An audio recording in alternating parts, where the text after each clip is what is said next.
what is your experience and what are your perspectives on board selection? And to what extent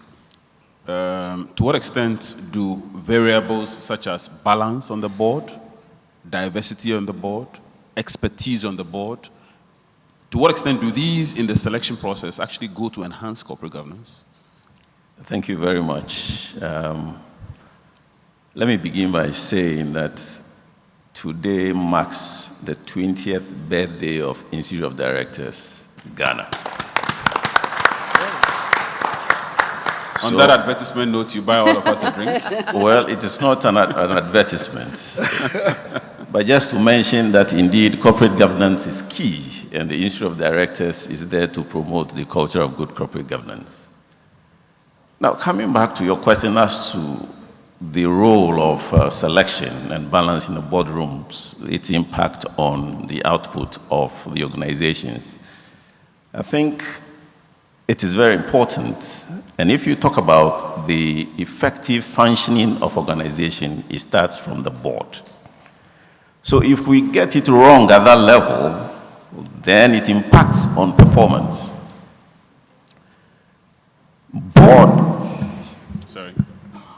Go ahead. The board selection process is very critical.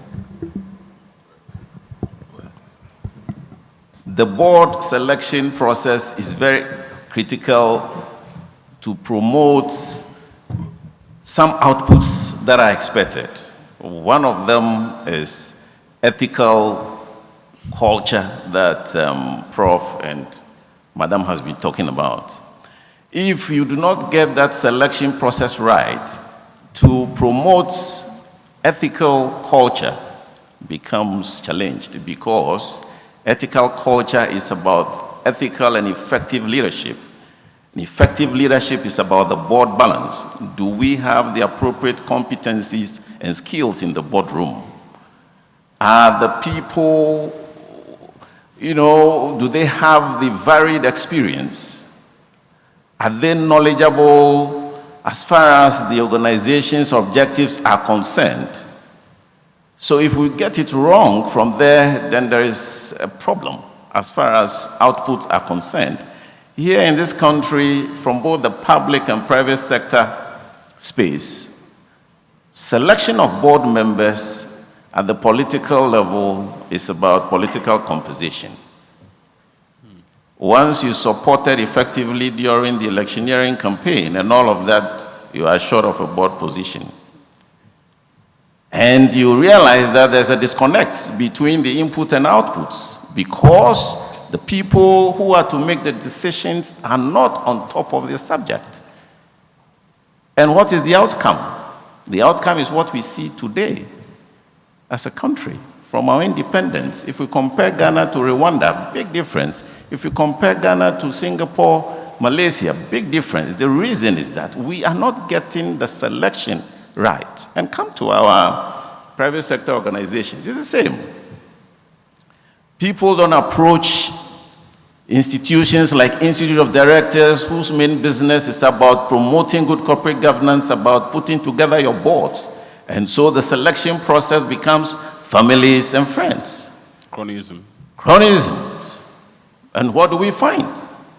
You find the issue that you attempted to respond to, that you don't get the objectives of the organizations achieved, because the people there cannot make it happen. They lack the appropriate leadership that brings results, that brings good performance. They cannot effectively control the organization. Just a quick one on this. The regulations of many companies allow the appointment of members of the board on the basis of, say, shareholding.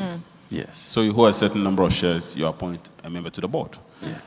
And the appointment is taken on the face value as okay. So in other words, you appoint someone who can't read a thing, someone who has zero knowledge and expertise in corporate management, someone who has no experience at all in the field of the operations of the company. But once it's appointed by the person or the entity who holds that requisite number of shares, it is accepted. Don't you think we should move away from that practice, so that where I have 25% shares in the company, and by reason of that, I can appoint someone to the board, and I appoint someone. The appointment must be subjected to some ratification or approval. Don't you think so? Yes, I think so. You see, if you are a shareholder of something and you know what it takes to add value to your shares, then in nominating somebody to represent your interest, you must bring that to bear on the selection. Otherwise, we get it wrong completely. So it's about time we change that thinking. And so it goes back again to effective leadership.